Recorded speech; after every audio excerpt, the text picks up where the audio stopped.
Damos la bienvenida al economista Nicanor Moscoso Peso. Él es consultor empresarial, académico, político, observador electoral, fundador y presidente del Consejo de Expertos Electorales de Latinoamérica. Ha tenido procesos o misiones de observación en más de 100 países en Latinoamérica. En más de, perdóneme, no decir países, sino procesos, Bien, ok. procesos Sí, electorales. ahí arrancamos de nuevo. Damos la bienvenida al economista Nicanor Moscoso Peso, consultor empresarial, académico, político, observador electoral. Es fundador y presidente del Consejo de Expertos Electorales de Latinoamérica y ha estado presente en más de 100 procesos electorales en este continente. Quisiéramos, economista Moscoso, apelando a su experiencia en procesos electorales, conocer inicialmente su opinión y lo pondríamos así. ¿Qué fallas le cogería a usted a este proceso electoral express que estamos viviendo en Ecuador?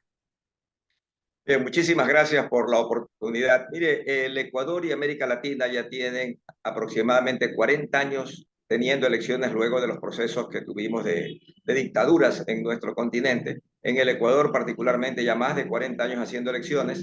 Anteriormente el Tribunal Supremo Electoral, quien tuve el honor de presidir en alguna ocasión, y luego el Consejo Nacional Electoral tienen la experiencia, la estructura administrativa para realizar las elecciones sin ningún inconveniente.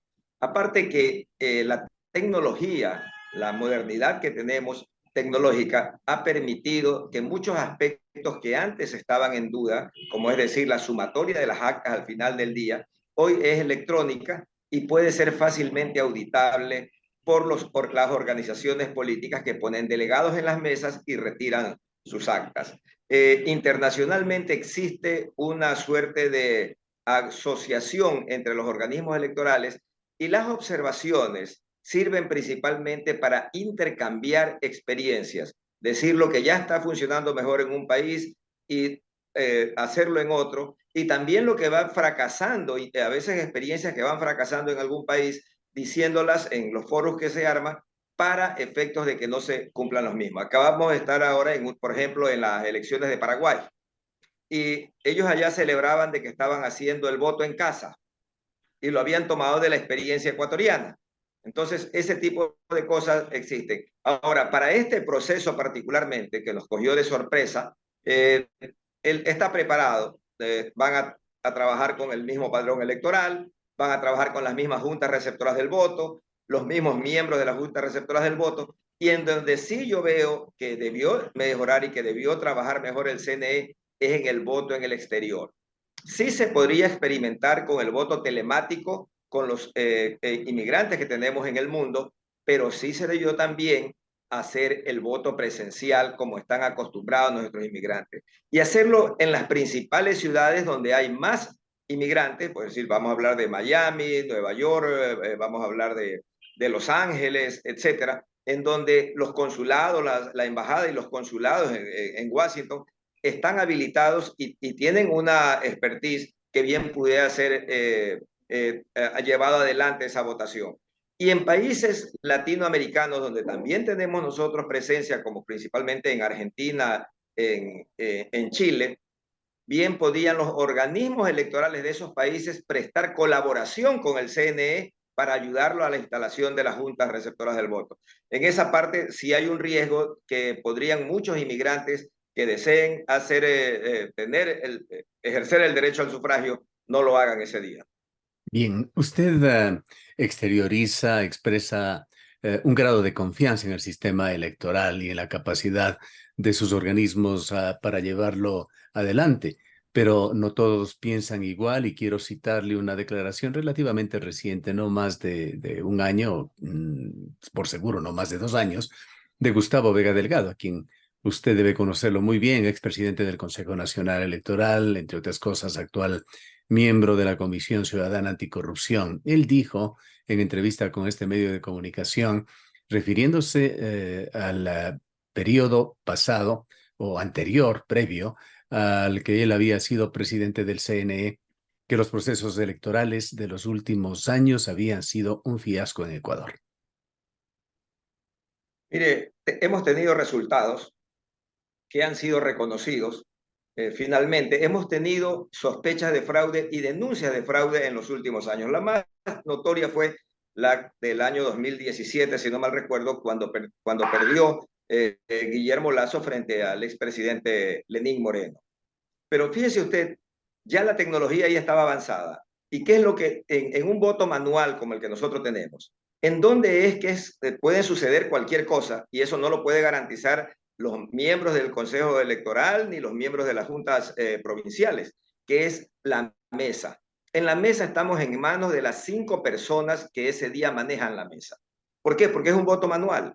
La política es una pasión y son personas que fácilmente podrían cometer algún error o podrían hacer algo indebido sin que lo demás, sin que eso pueda ser controlado. Pero precisamente para eso, hace más de 30 años, en el Ecuador tenemos la figura formal que los partidos políticos, los candidatos puedan poner delegados plenamente identificados en las mesas electorales para que precisamente vigilen eso. Vigilan todo el día, que no se presenten a votar por el lugar de muertos, que no se repitan personas votando por otra persona más, que al final del día se sumen bien los votos de cada uno de los candidatos. Pero una vez que usted confecciona el acta, esa acta hoy ya tiene un código de seguridad que no puede ser suplantada.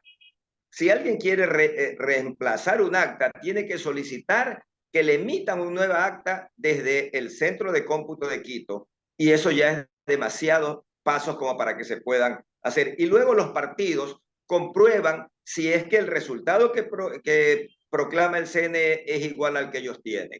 Por eso ustedes ven que reclaman, dicen, pero al final nunca demuestran. Señor, en esta mesa yo tenía 100 votos y me han puesto 50. En la de acá tenía 80 y me han puesto 40. Nunca lo muestran. ¿Por qué? Porque no tienen esa evidencia. Entonces es un tema más político para crear debate, para hacer presencia, para hacer notariedad y a veces los candidatos para quedar como víctima para las próximas elecciones.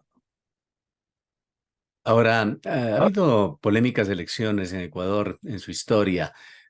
Por allí quedaron dudas de dos derrotas de Álvaro Noboa. Quedaron enormes dudas sobre el paso a la segunda vuelta entre Yacu Pérez y Guillermo Lasso.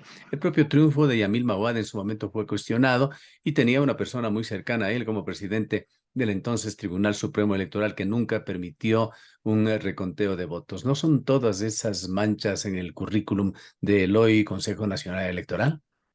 Mire, usted ha recordado un hecho que hoy lo podemos plenamente aclarar. Pasó hace 25 años, en el 98. Yo trabajaba en las empresas del señor Noboa y trabajé por 20 años en las empresas de él. Y en el tiempo que él ya estuvo en la política, yo fui tesorero de campaña y era una de las personas encargadas del control electoral del año 98 en esa derrota que usted cita sobre Yamil Maguad. Y tengo que decir lo que sucedió. Y eso, por eso se quedó una tremenda duda. En ese tiempo no existía la tecnología que hoy tenemos auditables. Simplemente se sumaban los votos en los centros de cómputo de los tribunales electorales con una sumadora y se lo ponía en un programa de Excel. Muy vulnerable. Eran otros tiempos, 25 años atrás no teníamos la tecnología que tenemos ahora. ¿Qué sucedió? Que el señor Noboa sí tenía la capacidad de reunir las actas y en las empresas Noboa habían suficientes computadoras como para sumarlas la misma noche. Y teníamos un resultado favorable a Álvaro Noboa por 80,000 votos. Sí se cambiaron en las actas, se cambiaron los resultados porque era diferente el sistema y teníamos que compararlo acta por acta, no como ahora que usted los pone los dos datos en los sistemas y le arroja las diferencias. Y el CNE se negó a abrir las urnas en donde se pedía que se compruebe. Nunca lo hizo y quedó esa tremenda sospecha de fraude. Luego yo fui presidente del Tribunal Supremo Electoral y le voy a contar una anécdota que la acabé de contar el otro día también. Estando en México en alguna ocasión, ya como presidente del tribunal, me encuentro con un distinguido hombre del mundo electoral que me dice, te conozco, tú eras en el Ecuador. Le digo, sí, soy el presidente actualmente. Dice, yo estuve en el proceso electoral entre Yamil Maguad y Álvaro Noboa. Y dice, yo fui uno de los miembros de la delegación de la OEA. Le dije, ¿por qué ustedes no instaron al Tribunal Supremo Electoral que abra las urnas para que no quede esa sospecha de fraude en la historia de mi país. Y me dijo, Nicanor, no éramos tu amigo ni amigos de Álvaro Noboa, no nos vamos a pelear con nuestros amigos por quien no conocemos. Esa es la verdad. Entonces eran tiempos distintos. Hoy, el que no cuida los votos en sus mesas no tiene cómo reclamar. El caso del señor Yacu Pérez no tenía la estructura para haber defendido los votos en todo el país, defendido en las mesas, y luego cuando recontaron los votos en algunos lugares no tenía ni delegados en las mesas. Entonces, en esa parte es muy vulnerable, pero eso ya no es culpa de los 5 consejeros y no es que los quiera defender, sino que es humanamente imposible. Esta es en la responsabilidad de los actores políticos. Y fíjense lo que estamos viviendo ahora. Un solo partido tiene estructura propia con candidatos propios, que es la Revolución Ciudadana, lista 5. Los otros candidatos no han pertenecido a esa tienda política o han prestado a un partido o han tenido un partido que buscar candidato. ¿Qué estructura tienen para cuidar los votos? Y Fíjense además que un se candidato por configura un... un problema que es muy grave ahora. No hay Exacto. prácticamente coherencia entre candidato y tendencias políticas. No se sabe por Sí, quién se está mire, votando en fíjese, una fíjese. especie de licuadora de partidos y movimientos que auspician a uno u otro candidato.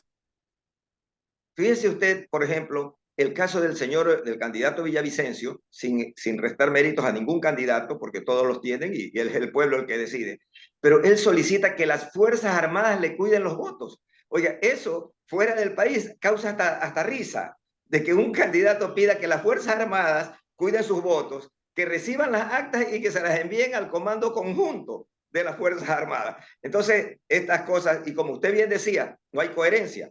Este mismo señor hace 2 años denunciaba que él denunciaba, no lo estoy haciendo yo, él denunciaba que la ex ministra María Paula Romo era la repartidora de hospitales. Hoy él es candidato de ese partido. Estamos viviendo, esa es la mayor tragedia electoral que está viviendo el país. Y para completar, fíjese usted, si cualquiera de esos 7 candidatos que no tienen estructuras partidistas, que no pertenecen a esos partidos, llegan a ganar la presidencia, cosa que yo no la veo posible, pero está en las posibilidades siempre, porque vamos recién a una elección, llegarán máximo con 10 o 12 asambleístas. Imagínese cómo gobierna alguien con 10 o 12 asambleístas y sin estructura partidista para gobernar. Sería una tragedia para el país, pero esa es la tragedia que yo veo que estamos Hablando de este viviendo. tema de las debilidades de este proceso express de Ecuador, además de esa falta de identidad entre candidatos y tiendas políticas que les auspician, que confunde totalmente al electorado, está también la propia identidad de los candidatos. Hoy dialogábamos con el representante del CNE en la provincia de La Suay, de 55 candidatos asambleístas principales y suplentes de esta provincia. No hay más de 4 o 5 rostros conocidos para quienes estamos haciendo comunicación social, no se diga para el gran público. Imagínense ustedes. Entonces, fíjese, y esa es la realidad que están viviendo. O sea, esta situación lo que nos ha permitido es conocer cuál es la real estructura de nuestros partidos. Y esto está concatenado con una situación que estamos viviendo. En el Ecuador ha sido históricamente no ha sido de partidos organizados, quizás el Partido Conservador, el Partido Liberal, fueron los últimos en la época más moderna, el Partido Social Cristiano, un tiempo la Izquierda Democrática, pero fíjese usted, estos partidos luego ya vinieron caudillos, desde Asad Bucarán, terminó Asad Bucarán y en pocos años terminó el CFP. Abdalá Bucarán tuvo un gran partido, ya él estuvo exiliado, terminó esa etapa, él como líder dejó de ser un líder electoral y político en el país, su partido desaparece. León Febres Cordero y Jaime Nebot retirados, vemos lo que está pasando con el Partido Social Cristiano. Entonces, el único líder nacional que existe es Rafael Correa, y por eso es el único partido estructurado. Los otros no existen candidatos, pero no líderes que puedan movilizar masas, que puedan organizar partidos o movimientos políticos como los que necesita un país para poder tener pesos y contrapesos en una gobernabilidad. Bien, acudiendo a otra de sus facetas, la de consultor empresarial, quisiéramos conocer su punto de vista sobre qué pasa en Ecuador en materia económica, que era quizá las mayores expectativas que generaba un gobierno de derecho, un gobierno de un banquero, el gobierno de Guillermo Lasso. Aparentes éxitos en tratados bilaterales o tratados de libre comercio que tendrán que ser, sin embargo, ratificados por una asamblea que está por crearse, por generarse a través de este proceso electoral.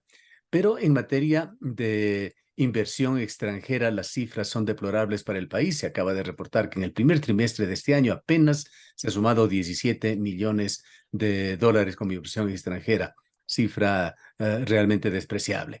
Mientras el riesgo país de Ecuador continúa bordeando los 2.000 puntos. ¿Cuál es su punto de vista sobre esto? ¿Qué impacto tiene esto en el país y qué reto significa para un próximo gobierno? Mire, al Ecuador en los últimos 6 años lo han destruido en su economía. ¿Por qué razón? Un país, para poder recibir inversión extranjera o que los ecuatorianos inviertan, los empresarios ecuatorianos, los grandes empresarios ecuatorianos tienen muchísimo dinero para invertir. No necesitan ni siquiera de la gran inversión extranjera porque ellos tienen los recursos, los tienen en el exterior. ¿Y por qué no hacen inversión? Porque no hay consumo. Aquello que se dice de que el que crea empleo es la empresa privada, es lógico, pero para que cree empleo la empresa privada, tiene que invertir la empresa privada. Y nunca va a invertir si no hay consumo. ¿Y cómo hemos destruido el consumo en el Ecuador? No haciendo obra pública. La obra pública, la inversión del Estado en obras es el que pone dinero en el pueblo, pone dinero en manos de los ciudadanos. Si hemos sacado del gobierno cerca de 200.000 personas en los últimos 3 o 4 años, también tenemos menos personas con dinero en sus manos y además hemos castigado el salario de las personas porque teniendo un exceso de mano de obra en el sector disponible para el sector privado, bajan los salarios. Si no tiene capacidad de consumo una sociedad, ninguna empresa va a hacer mayor inversión. Y fíjese usted que terminan premiando a las supuestos inversionistas nacionales, dejándolos que no paguen impuestos por cierto tiempo, supuestamente porque hacen inversiones. Y se están aprovechando más bien los empresarios por ejemplo, suplantan su maquinaria, agrandan la fábrica, modernizan la fábrica y esa inversión se la toma como nueva inversión, cuando esa es una necesidad empresarial. Pero ya esos empresarios estarán exentos de impuestos por esta situación. Entonces, la falta de obra pública, por un lado, la falta de empleo, de generarlo desde el sector público, hace que no haya dinero en el mercado y eso no permite ni hace que nadie va a poner invertir en un restaurante en un sitio donde no tiene consumidores. Nadie va a poner una tienda en un lugar donde no le van a consumir sus productos. Lo mismo hacen las fábricas, lo mismo hacen las grandes cadenas y lo que hacen es crecer hacia donde crece la ciudad. Entonces nosotros vemos aquí que los grandes cadenas de almacenes, especialmente de comestibles, crecen, pero no es porque crecen porque crece el mercado, sino porque el mercado se mueve. Es decir, las personas que vivían en el centro ahora cambian al norte, entonces tienen que poner un almacén en el norte porque hacia allá se fueron los consumidores. No es que ha crecido el consumo. Entonces, eso ha perjudicado en mucho la inversión nacional y si no existe mercado en un país, no va a haber inversión extranjera. Y tampoco hemos hecho obras grandes, como se hicieron las hidroeléctricas, o usted puede construir carreteras con inversión extranjera porque no las ha propiciado el Estado, el gobierno en realidad. Bien. Queremos agradecerle por su presencia, economista Moscoso. Muchísimas gracias a usted y siempre a las órdenes. Declaraciones del economista Nicanor Moscoso Peso, consultor empresarial, observador electoral con experiencia en unos 100 procesos, más de 100 procesos en Latinoamérica.